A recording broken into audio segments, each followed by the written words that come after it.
একটা ডিভোর্স হলেই চারিদিকে রব ওঠে। নারী কিসে আটকায়, কিসে সুখী?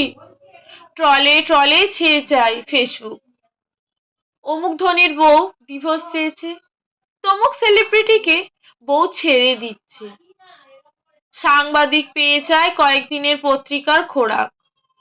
গসিপে গুজবে ভরে যায় পত্রিকার পাতাগুলো। ঘরে বউ পেটানো লোকটা পেয়ে যায় গসিপের বস্তু। আর এদিকে আমজনতা প্রশ্ন তোলে, নারী কিসে তৃপ্ত, কিসে সন্তুষ্ট?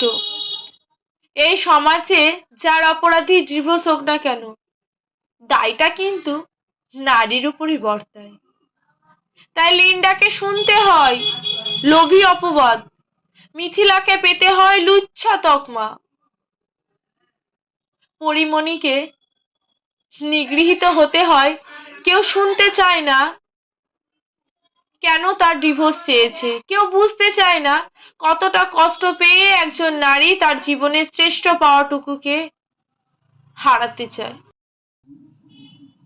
নির্যাতনের কোন পর্যায়ে গেলে একজন নারী বলে ওঠে, আমি পারছি না, আমি মুক্তি চাই? আমি বলছি না সব দোষ নারীরই, নির্দোষ সব পুরুষ যেমন। সাধু পুরুষ নয়, ব্যতিক্রমী নারী পুরুষ সব জায়গাতেই আছে, যারা তাদের স্বার্থ নিয়ে বাঁচে। তবে খোঁজ নিয়ে দেখা যায় অধিকাংশ ডিভোর্স চাওয়া নারী তাদের স্বামীর পৌরসত্বের শিকার, জীবন সঙ্গিনীর অহংকারের শিকার, প্রচণ্ড নির্যাতনের শিকার। শারীরিক বেগম মানসিক নির্যাতনের চরমে পৌঁছালে একজন নারী ডিভোর্স চায়।